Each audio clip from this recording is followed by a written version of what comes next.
Revenge with Karen. I don't care what your calendar says, Karen. When I say jump, you ask how high. That was Blake's welcome speech. First day on the job, and this smug walking LinkedIn post in a $900 blazer decided he was the sun, and we were all just office plants trying to earn our daily photosynthesis. I remember sitting in that meeting room, watching him smile with all the warmth of a tax audit. Half the department stared down at their shoes, like hostages who knew the ransom wasn't coming. Blake was the board's golden boy, VP of Operations, hired with phrases like fresh perspective and results-oriented change agent still echoing off the walls. He looked like he practiced his smirk in front of a mirror. Came in preaching efficiency and performance metrics. His version of streamlining meant slicing through human decency with the precision of a deli slicer set to soul shred. And let me be clear, I wasn't some doe-eyed newbie. I'd been there 8 years. I was the duct tape holding that damn company together while executives took credit and interns mistook me for HR because I actually got things done. First week, he scrapped our weekly team syncs, said they were bloated, replaced them with performance pulse checks, which was code for calling people into his office, closing the door, and grilling them like overcooked tilapia. Folks came out pale, twitchy. Some cried in the bathroom. Others took sick days that never ended. I started keeping an unofficial head count. First to vanish was Liz from QA, no goodbye email, then Marco from DevOps, then Eliza, then Tom. Every one of them got called into a one-on-one and poof, off the Slack channels by sunset. At first, I thought maybe they'd snapped. Burnout's real in tech. But then Blake scheduled my first feedback chat, said we needed to align expectations, said I needed to rebrand my energy. I asked what the hell that meant.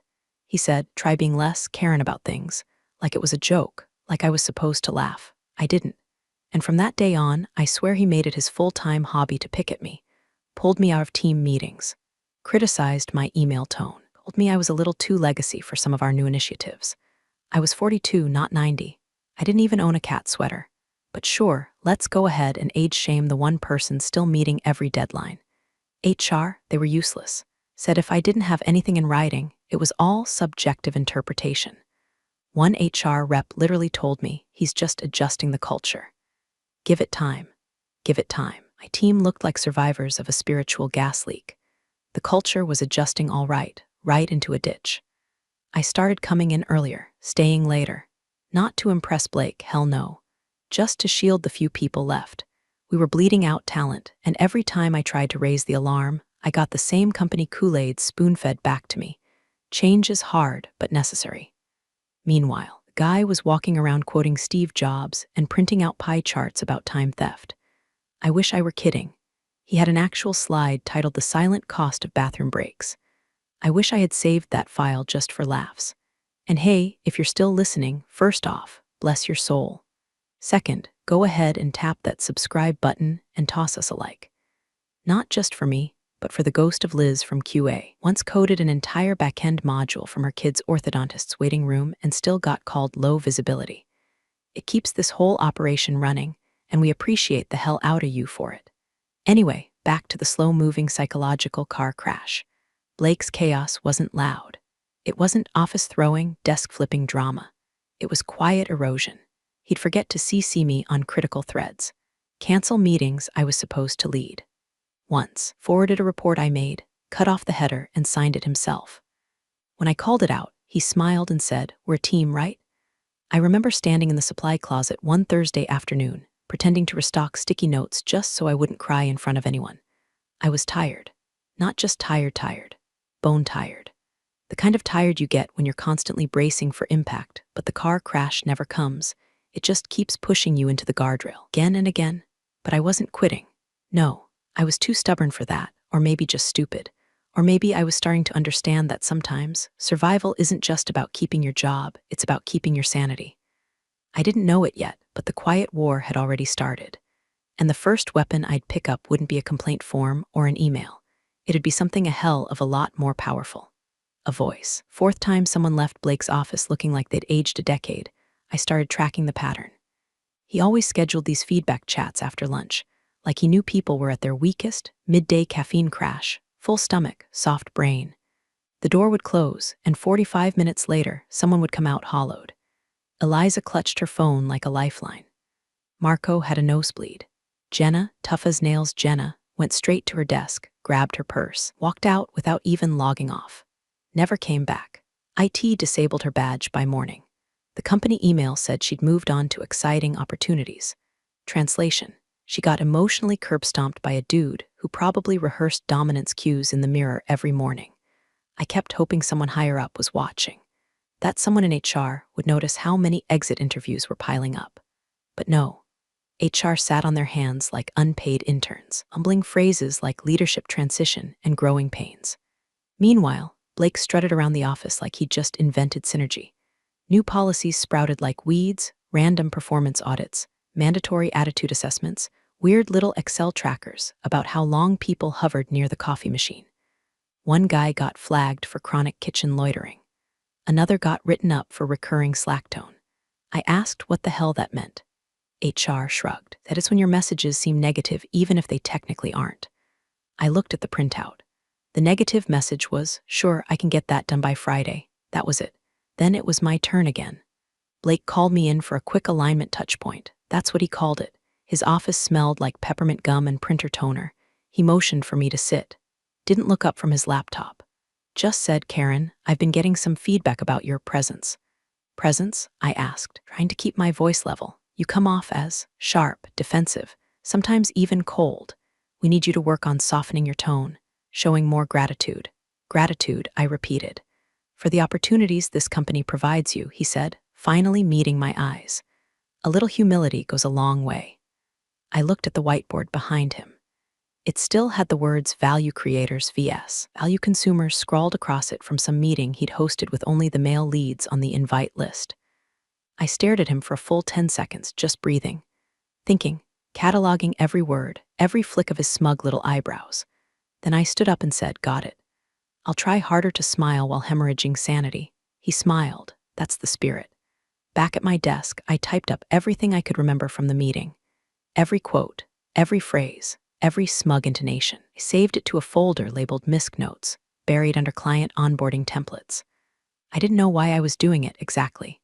Just that something inside me had cracked open, and what was leaking out wasn't rage, it was precision. That's when I started seeing things for what they were. It wasn't just me. It wasn't just a tough quarter or a bad manager. It was a rot spreading under the laminate floors and inspirational posters. The system wasn't failing, it was working exactly as designed to protect power and punish dissent. Blake didn't need HR to like him. He just needed them to fear rocking the boat. And judging by their glassy stares and verbal gymnastics, they were practically doing synchronized backflips to stay neutral. I went to them once more, just to be sure. I scheduled a meeting with Tessa from Employee Relations. I came in with a list of incidents, dates, names, patterns. I didn't cry. I didn't yell. I spoke like someone reading a damage report from inside a slowly sinking submarine. Tessa nodded sympathetically. Then she said, "Karen, we really appreciate you bringing this to us. Unfortunately, unless we have direct documentation or a formal complaint with corroboration, it's hard to take action. It becomes a matter of interpretation." I stared at her. You need a body before you'll admit there's been a stabbing. She looked uncomfortable. We just need documentation. That night, I sat at my kitchen table with a glass of red wine and my laptop glowing like a campfire. I Googled recording conversations at work, read every link, cross-reference state laws, talked to an old college friend who worked in compliance. One-party consent. That's all it took in our state. If I was part of the conversation, I could record it. No permission needed. No disclosure required. Just a little device and the quiet click of a button. Ordered the recorder that night. Next day delivery. No one was coming to help. No cavalry. No HR miracle. Just me and now a plan. The recorder was no bigger than a USB stick, sleek matte black with a clip that slid easily into the lining of my cardigan. It arrived wrapped in cheap plastic, like it knew the dirty work it was about to witness. I tested it that night by narrating the contents of my fridge. Expired Greek yogurt. 3 sad strawberries. 1 bottle of Chardonnay labeled emergency only, hello, old friend. Playback was clear. Crisp, even, good enough to catch every sigh, every sarcastic chuckle, every veiled threat Blake would pretend was just professional candor. I didn't feel heroic. I felt surgical, precise. The decision didn't come with a dramatic music swell. Just me, sitting cross-legged on the floor, listening to my own voice play back from a tiny speaker, and realizing it would soon carry his. Next time Blake called me in, I didn't flinch. I smiled. I tapped the recorder on under the edge of my blazer as I walked in and gave him my best compliant Karen face, polite, steady, emotionally beige. "Karen, I've noticed a drop in your engagement during team initiatives," he started, eyes already glued to his laptop. "You removed me from all team initiatives," I replied calmly.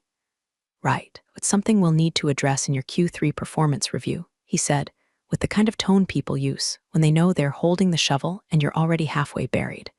I nodded, said nothing. Let him talk. That meeting gave me 37 minutes of golden tape, passive-aggressive insults, gaslight-flavored word salads, a bizarre tangent about how real leaders build loyalty through pressure. Even told me to imagine a world where your job isn't guaranteed just because you've been here since dial-up. I timestamped that one with a little star. From that point on, every one-on-one became a capture mission. I logged file names like trophies. 2023-07-11, feedback gaslight MP3. 2023-0802, push out attempt MP3. 2023-0814, that creepy breathing 1 MP3. My laptop became a war chest. My folders, little dossiers of rot. Meanwhile, Blake escalated. He started assigning me projects with impossible turnaround times. Friday 5 p.m. asks due Monday morning. Cross-departmental tasks that required input from people conveniently out of office. Gave me a collaboration objective that required me to work closely with someone who'd been laid off a month prior.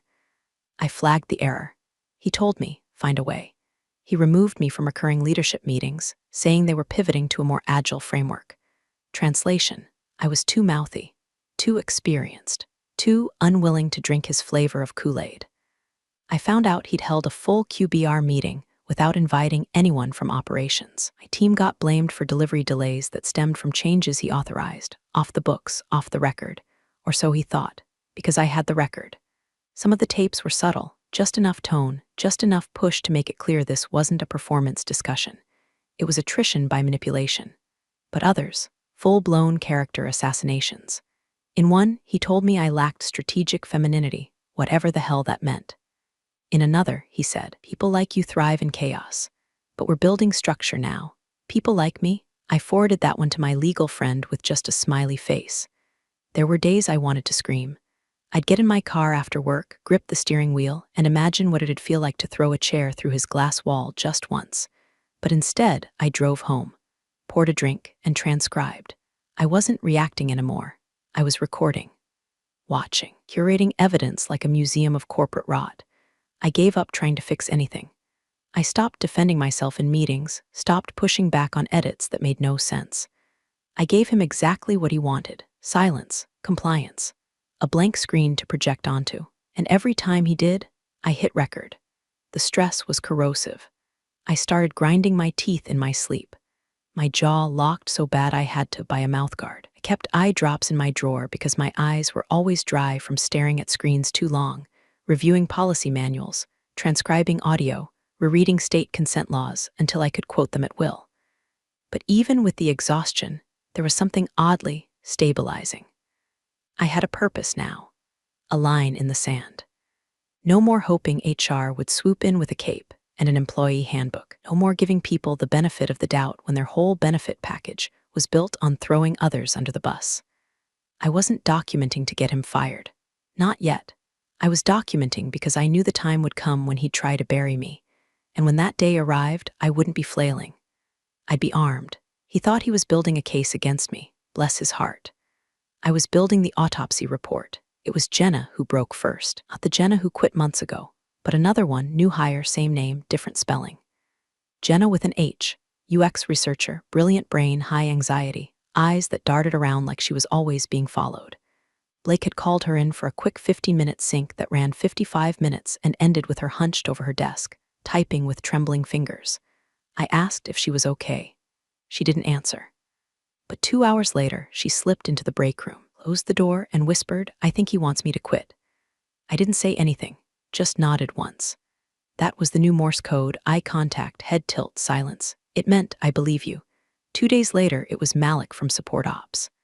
Guy was solid, always wore clean polos, and had an Excel trick for everything. Blake had yanked him into a one-on-one, and afterward Malik just sat in his car for an hour, engine off, staring out the windshield. He texted me that night. He said my career ceiling would make things hard for the team if I didn't step back gracefully. What the hell does that even mean? I texted back one word, document. He didn't reply. But the next day, he brought donuts and placed one on my desk with a sticky note that said powdered revenge. We didn't have to say anything more. I was building a quiet alliance, not of rebels, but of survivors. People too tired to fight, but too smart to not see the game. We didn't plan meetings or share everything. That would have made it real, risky. But we dropped little breadcrumbs for each other. A side eye when Blake walked by. A shared smirk when his team empowerment deck failed to load during a Monday all-hands. Support, not strategy. Not yet. One night, after Jenna forwarded me a summary of her exit interview that HR had redacted into uselessness, I sat at my kitchen counter and opened one of my cleaner transcripts. It was a mid-level recording, nothing nuclear, but clear enough. Blake telling me if people don't fit the new energy, they should consider if they are a cultural match. I highlighted that part, added some timestamps, took out names. Then I sent it to my legal friend with the subject line, hypothetical scenario. She replied in under an hour, perfectly legal in your state. Clean, clear, damning. Not a smoking gun, but definitely matches the fingerprints. I stared at that line for a while. Matches the fingerprints, that stuck with me. The next morning I got the email. Subject, performance review scheduled. The kind of subject line that makes your stomach do Parker. No warning, no quarterly timeline, no checklist. Just a meeting request, 2 p.m. Thursday with Blake and HR.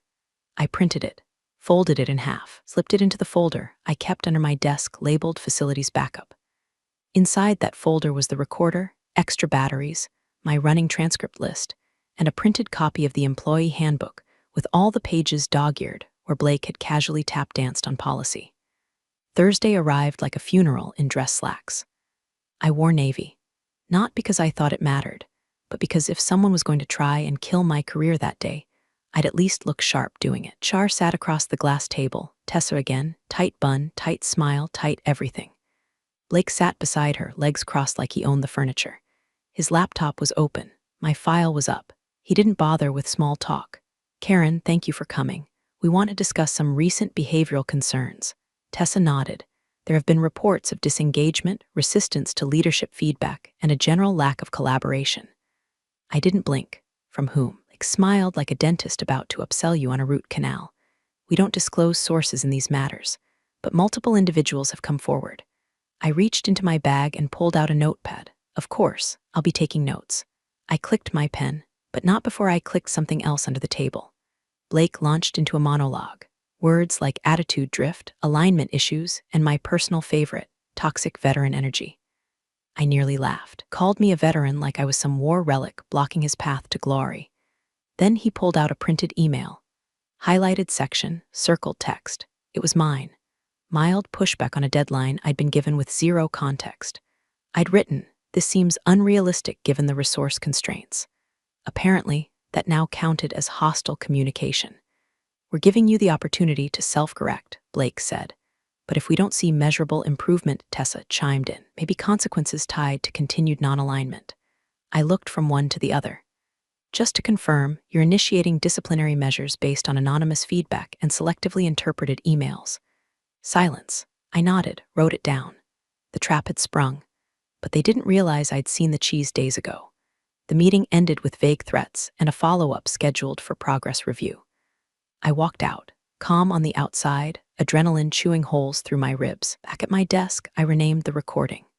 2023-0921 HR Trap Attempt MP3. I sat there a long time after that, watching Blake walk around like he hadn't just tried to poison my personnel file. He thought I was still playing defense. He didn't know I'd already drafted the opening statement. He waited until Friday. Of course he did. Fridays are where cowards ambush.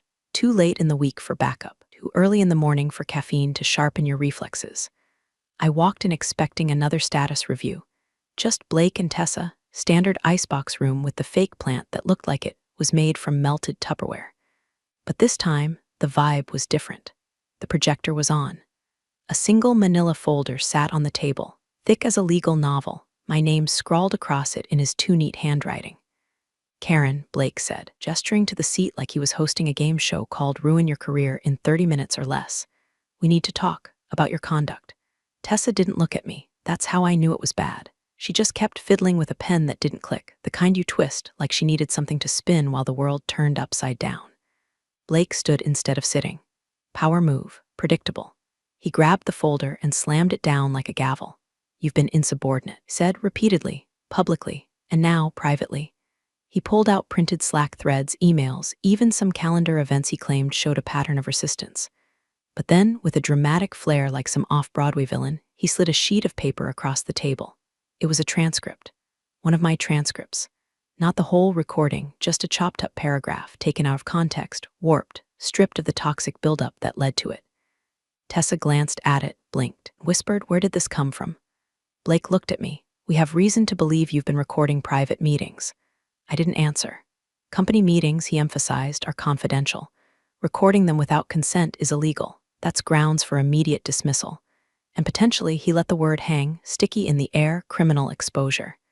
Tessa shifted in her seat. That's not clear-cut in every state. Don't interrupt, Blake snapped. She flinched. He turned back to me. Smug now, you think you're smart. You think you can build a little case, twist the narrative. But you've just implicated yourself. HR will review this. In the meantime, you'll step aside, access will be restricted, your keycard deactivated by noon, my breath caught in my throat. It wasn't the words. It was the tone. He'd already decided I was done. This wasn't a warning, it was a eulogy. He was just reading it before the funeral. I kept my face blank, not because I wasn't angry, but because fury leaves too much room for satisfaction. He wanted the reaction, the flinch, the panic. He wanted to see me break. Instead, I nodded once, understood. Tessa opened her mouth like she wanted to say something, then closed it. Her eyes found mine. There was something there, regret, sympathy, or maybe just the dawning realization that she'd sat too close to a fire she couldn't put out. I stood up, slow and steady. No drama, no parting words. But just before I reached the door, I turned and said, "Everything I've ever submitted to this company has been with integrity." Blake smirked. "Sure, Karen." I walked out, heels echoing on the tile like punctuation marks. Down the hall. Past the break room, past the bulletin board still advertising last quarter's wellness challenge like any of us had the bandwidth to care about steps or smoothies while careers were getting torched for sport. Back at my desk, my monitor was already locked. My inbox frozen. A black zip-tied envelope sat neatly where my keyboard used to be. IT was fast, efficient, like they'd done this before. I didn't cry. I didn't slam anything. I just opened my personal Gmail, attached one final file, one I hadn't shared before. The one with Blake ranting about creating churn to weed out low-value hires, mocking someone's stutter, joking that HR would eat a rock if he labeled it strategic. I sent it to 2 addresses, my legal contact, and the external ethics hotline listed deep in the company's code of conduct page, the one no one ever used because no one ever thought it mattered.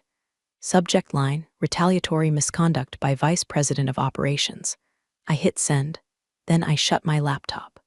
My hands were trembling, not from fear, but from restraint. They thought I was gone. They thought they'd closed the book. But I was already writing the appendix. It was nearly 11 p.m. when the email came through. Subject line, internal review request for meeting availability. Sender, Lauren Patel, Corporate Counsel. The body of the email was short, polite, deceptively neutral.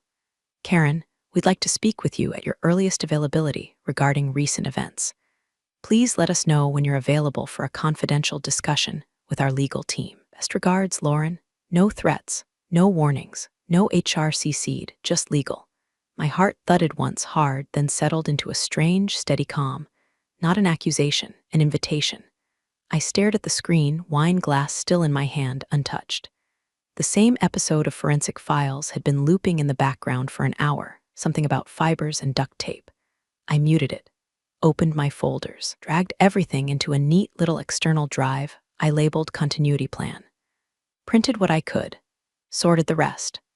Found the crinkled copy of the company's consent policy, tucked between old printouts of my PTO history and Blake's infamous efficiency mandates memo, the one where he justified reducing lunch breaks to improve digestion focus. And then, the crown jewel. Form he'd forced all department heads to sign 6 months ago. Performance review consent and coaching feedback documentation acknowledgement. I remembered it because I'd rolled my eyes so hard it gave me a migraine. It was meant to cover his own behind while he recorded us, for quality coaching purposes. But Blake, being Blake, had gotten sloppy with the wording. Page 2, line 6. All parties involved in performance discussions consent to documentation by any method deemed necessary to ensure accountability, including but not limited to written notes and audio recordings. I stared at it for a solid minute. Read it again. Read it out loud. His words, his form, his consent. He'd signed it in that overly slanted signature he used, where the B looked like a pretzel being mugged. I highlighted it in yellow, printed 4 copies. I slept exactly 3 hours that night, dreamless. The next morning, I arrived 30 minutes early. Bypassed the main entrance, my badge wouldn't have worked anyway, and waited in the lobby where legal operated, down in the clean, beige underbelly of the building. Where things didn't get discussed, they got resolved. Lauren met me at the door. Mid-30s, wire-rimmed glasses, calm like a judge about to ruin someone's month. "Karen," she said, shaking my hand, "thank you for coming. Appreciate your cooperation." I followed her into a small room that smelled like old toner and expensive silence. A second lawyer was already seated. Older, stern, no name tag, just a notebook and eyes like a hawk that remembered every rat it had ever eaten. I opened my binder and laid it flat. "Before we begin," I said, "I want to make clear that everything I've brought is in full compliance with our state's one-party consent laws, company documentation policy." Lauren gave a small nod. "That's what we're here to determine." I slid over the first page, then another, then the form. She read it silently. The older man leaned forward. "May I?" he asked, gesturing to the highlighted line. "Please," they read it twice. Then he muttered, "Jesus Christ." What followed wasn't drama. It was silence, pages turning, timestamps aligning. Audio clips played through company-issued headphones. I didn't provide all the recordings. Just enough. Just the ones where Blake crossed the invisible line, then backed up, and did it again with a smirk. Threats, mockery, policy violations. A greatest hits of managerial rot. At one point, the older lawyer tapped a page and said, "This matches a complaint we logged last quarter but couldn't substantiate." Lauren looked up. "Did you share this with HR?" I smiled politely. "I tried. Multiple times. They said it was subjective." "Not anymore," the older man said. "This is declarative." Lauren turned to me fully for the first time. "Karen, as of this moment, you're not under review. You're not under investigation. What you've shared is protected under both internal policy and state law." I nodded once. "Good to know." She hesitated. "Do you understand the weight of what you've just given us? Every syllable." And I did. Because in that moment, something inside me shifted. I wasn't defending myself anymore. I wasn't trying to prove I wasn't the villain in some twisted narrative Blake had cooked up to climb the ladder. No, I was something else now. I was the witness. And I had receipts. The email came through at 9:04 a.m. sharp, subject line in all caps like someone had just discovered the caps lock key and a taste for drama. "Final termination, review mandatory attendance." It was from Tessa, of course, HR's favorite marionette, always tugged in the direction of whoever held the sharpest scissors. She CC'd Blake. No legal on the thread, no witness. Just the two of them, playing the finale like it was a high school theater production. The body of the email was brief. "Karen, per recent discussions, we ask that you attend a formal meeting regarding your employment status at 2 p.m. today. Room 3C. Thank you." No mention of the ethics report. No nod to the mountain of evidence I'd hand-delivered. Just the charade, dressed up in corporate formal wear, hoping I'd fold before the curtain dropped. By then, I knew better. I wore the same navy blazer I'd worn to the performance review a week prior. Not out of superstition, out of defiance, like armor that still bore the dents from the last swing. I carried no laptop, no notepad, just a slim black folder and the weight of certainty in my bones. 2 p.m. sharp. I walked in. Blake was already seated, legs crossed, hand casually draped over the back of the chair like he was lounging in some budget version of a courtroom drama. He wore that cologne again, the one that smelled like arrogance soaked in cedar. Tessa was beside him, staring hard at a blank legal pad, pen trembling just slightly in her grip. And then Lauren, already seated, already flipping through the folder I'd given her 48 hours earlier. Calm, unreadable, immaculate, her presence was a thunderclap dressed in silence. Blake blinked, sat up straighter. His smirk stumbled. I wasn't told legal would be present. Lauren didn't look up. We thought it was important that this meeting be conducted with full clarity. I took the remaining seat, folded my hands, said nothing. Tessa cleared her throat like she was trying to swallow glass. Thank you for joining us, Karen. Wanted to revisit your employment status following the concerns raised last week. Lauren finally looked up. Before we begin, I'd like to introduce an additional document for the record. She reached into her briefcase, pulled out a familiar page. The consent form, the one with Blake's signature, the one with his language, the one where he gave permission, in writing, for all parties to record performance documentation by any method deemed necessary. Lauren slid it across the table, slow and steady, like a royal flush in a barroom poker game. Blake's face contorted, somewhere between confusion and indignation, like a child who just learned that breaking the rules could have consequences after all. This is, he stammered. This was for my use, my reviews. Lauren raised an eyebrow. That's not what it says. Tessa leaned forward, squinting. Is this dated 6 months ago? Yes, Lauren said. It explicitly covers consent for audio documentation in performance meetings involving department heads. That includes Karen. Silence. Blake looked to Tessa like she could save him. She looked to her pen like it might start writing excuses on her behalf. I wasn't made aware she was recording, Blake said, trying to chuckle, trying to regain footing on a stage that was already collapsing beneath him.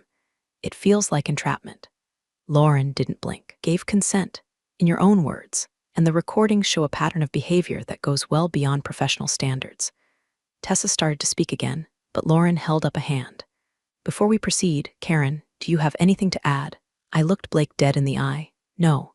I think everything worth hearing has already been said. His cheeks flushed. The kind of red that builds behind a necktie when your empire starts to buckle under the weight of your own ego. Lauren closed the folder. Then, with legal present, we'll be concluding this meeting. No decisions regarding Karen's employment will be made at this time. Blake's jaw tightened like he was chewing on a punchline that had turned into ash. I stood, smoothly, calmly, like someone who'd already walked through the fire and come out the other side holding the matchbook. As I reached the door, I turned back. Oh, and Blake, I said, voice steady, next time you decide to fabricate a paper trail, make sure it doesn't end at your own desk. He didn't respond. He couldn't. Because in that room, for the first time, Blake wasn't the one setting the terms. He was the exhibit, and I was just the witness, watching the walls close in. Lauren didn't even bother with preamble.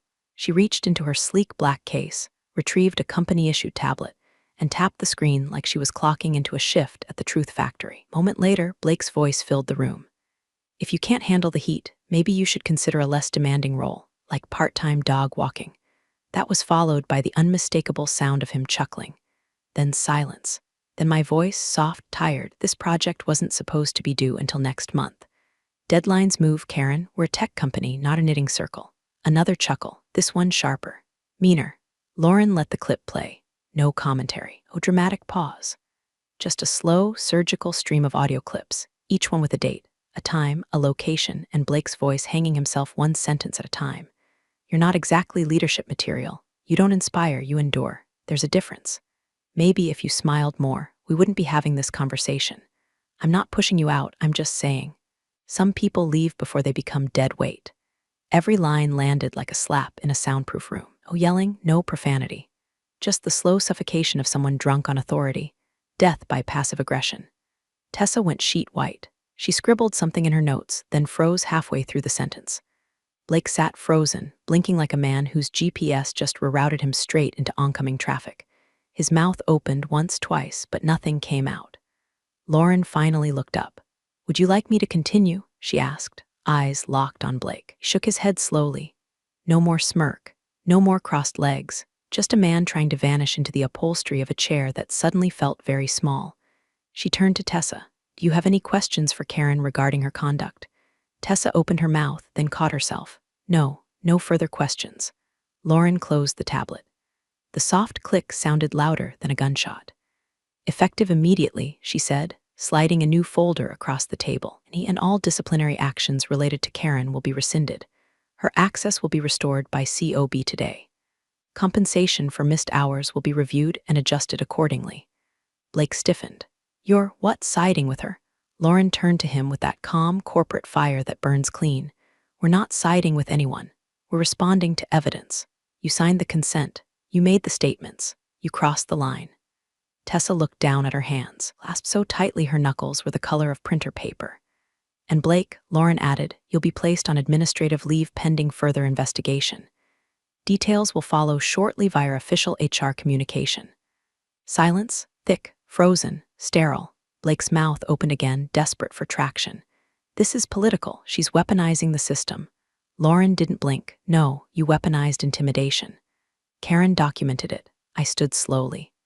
Straightened my blazer, picked up the folder I'd brought with me and tucked it under my arm like a blueprint for survival. Still hadn't raised my voice. Still hadn't broken composure. That was the thing about quiet people, we don't strike first. But when we do, we bring receipts. Blake stood too clumsily. This is a mistake. I built this team. I turned to him. Met his eyes, steady as a scalpel. No, I said, my voice low and level. You gutted it. I just turned on the lights. Lauren nodded once. We're concluding this meeting. Karen, you're dismissed. Thank you for your cooperation. And just like that, it was done. Not with fireworks, not with screaming. Just silence, consequence, and a stack of evidence thicker than his ego. I walked out of that room not lighter, not freer, just colder, but in that cold, there was clarity. They tried to erase me.